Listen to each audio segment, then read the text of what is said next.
Welcome back to the MOOC course on corporate social responsibility. My name is Aradhana Malik and I'm helping you with this course, and we are going to talk about, in this lecture we are going to finish the discussion on CSR public policies, lessons from Europe.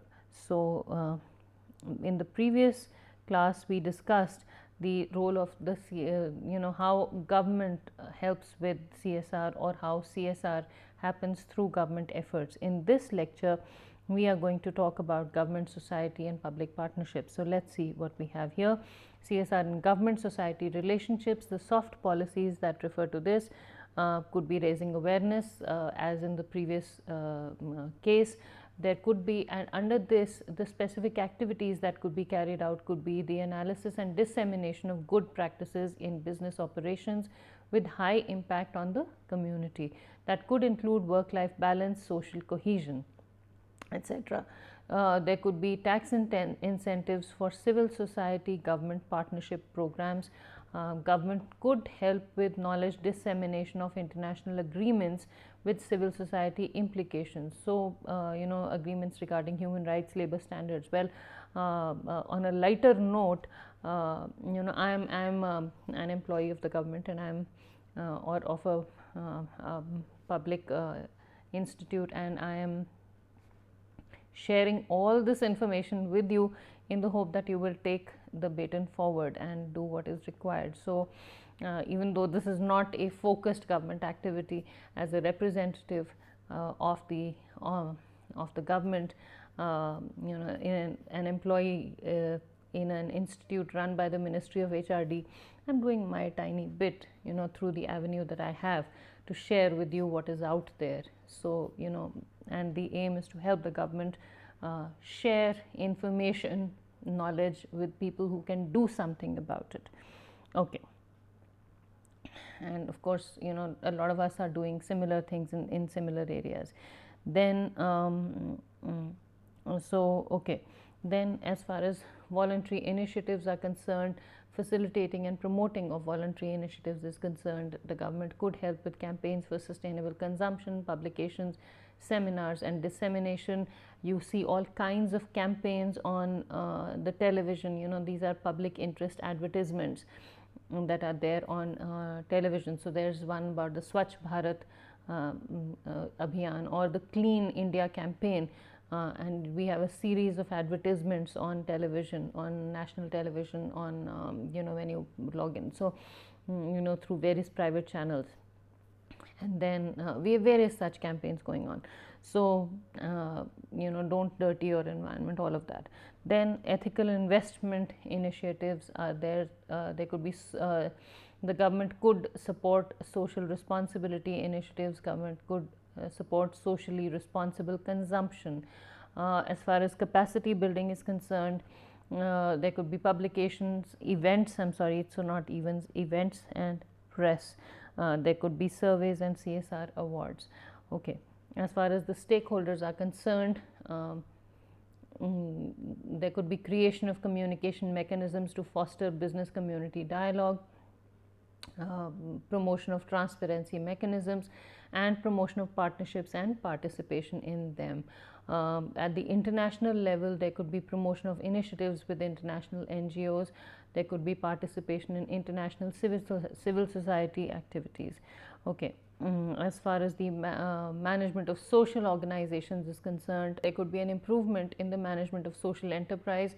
The government society relationships could enable social responsibility initiatives. Then as far as the hard policies are concerned, there could be the environmental and social criteria for public contracts to socially financed organizations. When we talk about hard policies, I know I've been referring to this term. Hard policies means policies that can actually result in some sort of tangible, visible action. Okay. Now, relational CSR, again I'm going to show you something here. So,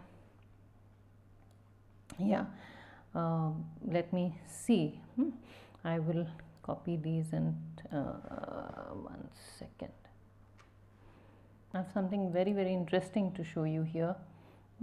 So, the government could raise awareness and again, as far as raising awareness is concerned, as far as soft policies are concerned, by sharing good practice and knowledge, dissemination of sharing of by sharing good practice and knowledge dissemination, then creation of national resource centers. An example of this is national contact points all over Europe and in other parts of the world also, after the that happened between 2007 till now. So let me show this to you. Now we will start this with this podcast by Catherine Dovey. This is not a video podcast, it's an audio podcast, and I will play this for you. So please listen. Here, this is Catherine Dovey, is the manager for National Contact Point Coordination at the Organization for Economic Cooperation and Development in Paris. NCPs are an OECD mechanism intended to further the effectiveness of OECD's guidelines for multinational enterprises by undertaking promotional activities, handling inquiries, and contributing to the resolution of issues that arise from the alleged non-observance of the guidelines in specific instances. So, and complaints are filed. I'll just show you how these complaints are filed and what comes out. I have an example pulled up for you, but let's listen to this podcast. It's about 8 minutes and 38 seconds. Very, very interesting. On a warm sunny day in Paris. Hello everybody, this is Salil Tripathi on a warm sunny day in Paris in spring, and I'm sitting with Catherine Dovey. She manages the coordination of national contact points at the OECD. OECD is of course the Organization of Economic Cooperation and Development, a group of nations which work towards economic prosperity and growth and development. And national contact points of course are very important because that's one of the non-judicial remedies that people often turn to for instances of human rights abuses. So Catherine, my first question to you is, can you describe how the NCP process works at present and what exactly your role is? Absolutely, thanks Salil. So national contact points come from the OECD guidelines for multinational enterprises. Which are 30 years, 40 years old? There's some anniversary 40, coming up. They're going to be Absolutely, there's an anniversary coming up. In yes. June, exactly. Yes. So they were created in 1976. They've been updated 5 times since then. Most recently in 2011, when a human rights chapter was added and concepts around due diligence were clarified and strengthened. So what's really interesting about these standards, which are binding on governments in terms of promoting them to companies, is that they have this NCP mechanism.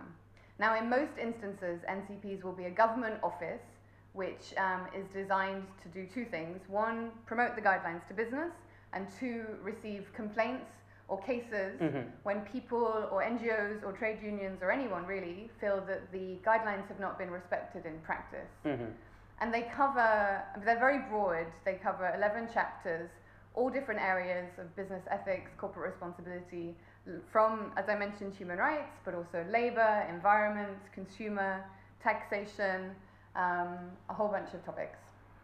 And how has been the process so far? I believe each country has its own NCP. Correct. And people can go to that if they have a legitimate concern about a particular company. That's absolutely right. So there are 46 countries that have signed up to the guidelines. That's 34 OECD members plus 12 additional countries. And in each of those places, there will be an NCP. Now, the models that are used by governments vary considerably because the guidelines are not prescriptive on what the NCP should look like. So there are a few countries where the NCP is completely independent, in a sense that there are independent members who represent the NCP from different areas of society, but the NCP is supported by someone in a secretariat within a ministry. That's one model. There are models that bring together different government departments. There are models that are tripartite. So there's a whole host of different models. Is that a problem? In what sense? In the sense that there is no consistency. And also I think there is one criticism that some of these NCPs are housed in trade or commerce ministries rather than labor ministry or home ministry or something that would have a greater awareness of human rights issues. Well, it's interesting. I mean, I think it depends on what your starting point is. So if you look at what the guidelines ask for, they ask for an NCP to be created so that they can promote the guidelines and receive complaints. They also say that NCPs have to follow the core criteria, which means they have to be visible, accessible, transparent, and accountable. And there's also special criteria with regards to dealing with cases. So if they can do that, if they can recognize that those core criteria are being implemented, then the structure shouldn't necessarily be a problem in and of itself. And as I said, we're seeing more trends around more government departments being involved, more stakeholders being involved.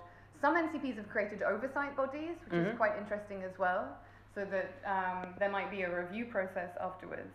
So there's lots of different ways in which it can happen. But you're absolutely right. There has been over the years a lot of points raised by civil society and by trade unions. And one of the things that gave NCPs a real boost last year was when the G7 leaders committed to strengthening NCPs and to leading by example. And in response, the OECD created an action plan, which has recently been adopted, which covers doing peer reviews of NCPs, capacity building and building tools, and really acting as a support function for these entities. So in a way, what the NCPs do is a role that is envisaged in the guiding principles for business and human rights of an effective remedy where none exists, at least in the non-judicial sense, in certain kinds of abuses. I appreciate that, with grave abuses, it may not be the right forum for that, but for certain kinds of abuses which are not of a grave nature, the NCP can play such a role. Is that a fair way of describing it? I think it's really, really important that we recognize that NCPs are designed to step in or to receive a complaint at an early point in the process. When situations have become extremely serious, as you mentioned, grave human rights abuses, then of course there are formal judicial processes that can be enacted. That's important. But NCPs are designed to, in the guidelines we call it use of their good officers, which is basically mediation, conciliation. There's a whole process set out so that when an NCP receives a complaint, they decide whether it would be useful for them to play that sort of facilitation role between, let's say, the company and the community, or the company and the NGO, and whether an agreement can be reached. And some NCPs now are using professional mediators to do that, who will come up with the terms of reference, etc. But I think it is designed to not be a judicial process by any means, and get in there at an early stage where the risk of conflict escalating is much less, I suppose. Well, yes, yeah. exactly. No, that's wonderful. Now, one more question would be about using it and seeing it as a remedy. What would you want civil society organizations to do in being part of the process? How should they be using it in an ideal way? Yeah, at the OECD, so we work very closely with OECD Watch, which brings together a large number of NGOs, civil society organizations. We also work very closely with the Trade Union Advisory Committee, and same for business, so TUAC and BIAC. So we have sort of structured stakeholder processes that help with this. But I think, it's great when there can be connections between the NCP in certain countries and civil society communities.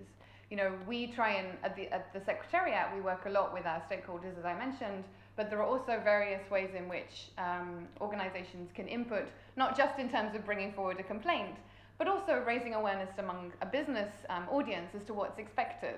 So whether that's pointing to the OECD guidelines or the sector-specific work that the OECD has done on different sectors that's out there, or indeed the UN Guiding Principles, or whatever the international standards might be, ILO, etc. Just raising awareness with the business community as to what's expected, I think, would be helpful. And how's the uptake from businesses? We focused quite a bit on the civil society. Yeah. How have the businesses been cooperating with it? I think it varies from country to country. Like I said, we would work through BIAC for those relationships, which is a business association of business associations. But there are, I think, like with all companies, the quest is for clarity, right? And so communicating what an NCP is, what its role is, what its function is very important, so that it isn't the case that a company only learns about this when they receive a complaint, for instance. That's not necessarily in anyone's interest. So the more that companies can be aware of the guidelines, the individual guidance, where we work a lot with companies already, and the NCP process and what it's trying to achieve, and the fact that it is designed to be a constructive process for all, I think that would all be very helpful. Thanks very much indeed, and all the best with the anniversary coming up, and good luck with all the work ahead. Thank you very much. Thank you. Okay, so that was about the NCPs. Now let me show you what happens when the guidelines, or when the work of the NCPs actually, how does that take place. So let me just show you here. So for example, now this is on the same website, OECD Responsible Business Conduct website, and on this database of specific instances, let's see what we find here. So you can actually find instances. So maybe the theme here could be, say, environment, for example, and we are looking at all cases all over the world, and let's see what this brings up. I had pulled up something, but maybe this will give us something much more relevant to what we are discussing and what we've heard in the NCP. Okay. So human rights and environment issues in the mining sector in Canada, or Credit Suisse and Society for Threatened Peoples in Switzerland, so North Dakota Access Pipeline. So let me show you this. This seems quite interesting. Or human rights and environment issues involving Japanese MNEs operating in Indonesia, or alleged violation of human rights and environmental issues in Brazil. So these are the instances. So lead NCP was Canada. I mean, a lot of countries are here. Now a lot of people have signed up for the NCP. It's not only restricted to Europe, it's happening all over the world. So okay, so this is one example. So the lead NCP was Canada. Description was specific instance notified by an NGO regarding activities of a Canadian multinational company. Theme was general policies, human rights, date, etc., etc. Source was NGO. The summary is here.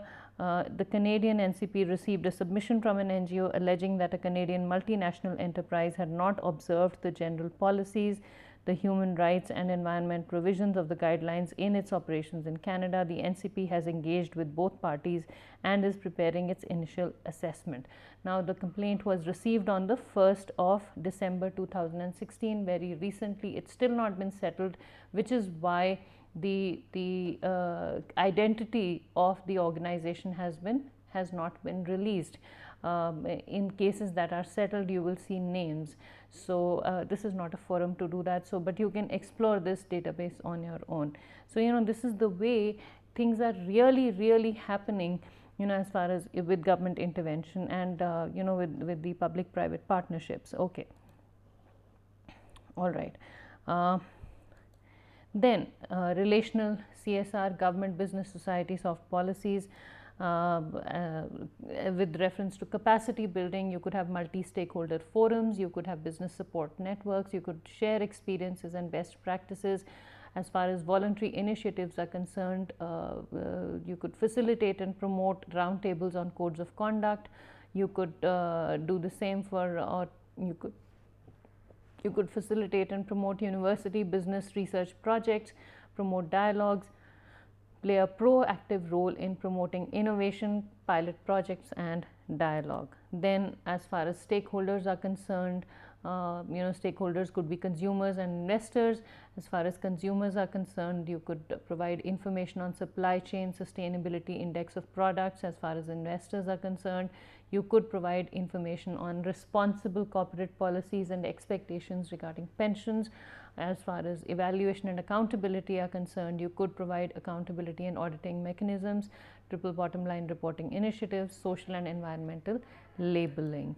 Then as far as convergence and transparency are concerned, you could provide management standards, codes of conduct, promotion of simple and flexible indicators. At the international level, there could be international partnerships, networks and alliances, and multi-stakeholder forums. Here, so this is the government, business and society partnerships. Now, as far as sector specific issues are concerned, regarding community action, you could have urban regeneration projects, You could have education projects in poor areas. Urban regeneration refers to realizing that the environmental environment needs to be taken care of as along with urbanization. So planning of the green areas in any new concrete development. Okay, socially responsible investment and fair trade. You could have pension schemes with social and environmental criteria. You could have transparency in definition of socially responsible initiatives. You could have selection, retention and realization of investment with corporate responsibility considerations. Then as far as cross-sector partnerships are concerned, you could promote corporate responsibility networks with public-private participation. There could be new social partnerships and common frameworks. There could be local partnerships between different sectors for urban regeneration. There could be stakeholder involvement in developing guidelines, bringing together different sectors. And as far as the hard policies are concerned, you could have consumer rights. So that really sums up how governments can contribute to the promoting CSR through through their own efforts and through their collaboration with private sector and the civil society. And these policies play a major role in establishing credibility of the government, in helping the government stay where it is, and in enhancing people's believability in government's efforts, because as far as the actual socially responsible work is concerned, if the government puts policies in place, organizations feel compelled to follow them to the extent possible, because it's out there. Asking organizations to be socially responsible may or may not help, but if there's a government stamp on what is required or what should be done, then the compulsion for compliance is much more. So of course organizations feel it, they may not really take active steps till that stamp is there. But anyway, so that sums up this discussion. In the next class we shall start talking about other issues that have not been touched yet, and we will wind up the discussion in the next few lectures. Thank you very much for listening.